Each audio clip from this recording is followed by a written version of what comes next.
The Mystery of the Vanishing Jewels. In the quiet town of Crestwood, life was simple and everyone knew each other. The town was famous for its annual festival, where the local museum would display its most prized possession, a collection of rare jewels donated by a wealthy family decades ago. One year, just days before the festival, the jewels vanished without a trace. The town was in shock, and everyone was talking about the theft. The police were baffled, and there seemed to be no clues. That's when Detective Emma Brooks was called in. Emma was known for her sharp mind and impeccable detective skills. She arrived in Crestwood and began her investigation by interviewing the townspeople. Everyone seemed to have an alibi, but Emma knew there was more to the story. Emma examined the museum thoroughly. She noticed a small, almost invisible scratch on the display case. It was a clue that something had been carefully moved. She then found a single thread of red fabric caught in the latch of a window, which had been overlooked by the initial investigation. She took a step back and thought about who might have access to the museum after hours. Her attention turned to Tom, the museum's janitor. Tom was a quiet man who had worked at the museum for years. He had no previous criminal record and was well liked by everyone in the town. Emma decided to talk to Tom.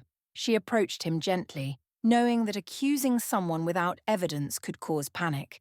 She noticed that Tom's uniform was red, matching the thread she found. "Tom, I need to ask you a few questions about the night the jewels disappeared," Emma said calmly. Tom seemed nervous but cooperative. "Of course, Detective. I want to help find the jewels as much as anyone," he replied. Emma asked about his whereabouts and his routine that evening. Tom explained that he finished his work and left the museum around 9 p.m. He claimed he saw nothing unusual. Emma needed more proof. She asked to see the security footage from the night of the theft. While reviewing the footage, she noticed a peculiar detail. At precisely 9:05 p.m., the lights flickered briefly, and a shadowy figure could be seen near the display case. Emma enhanced the footage and realized that the figure was wearing gloves and a hat, making it difficult to identify. However, she spotted a unique feature, a small tattoo on the figure's wrist. It was a rose, a tattoo that matched one Tom had on his wrist, a symbol of his late wife's favorite flower. Armed with this information, Emma confronted Tom. She showed him the footage and the red thread. Tom's shoulders slumped, and he finally confessed. "Yes, I took the jewels," Tom admitted. "But it wasn't for me. My wife passed away, and I've been drowning in debt. I thought if I could sell the jewels, I could pay off my debts and keep our home. I'm sorry. I never meant to hurt anyone." Emma was sympathetic, but had to do her duty.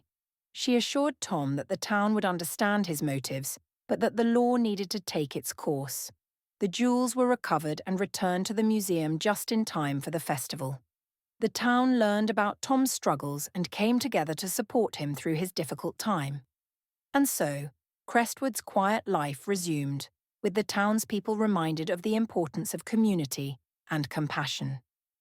Thanks to Detective Emma Brooks, the mystery of the vanishing jewels was solved and justice was served.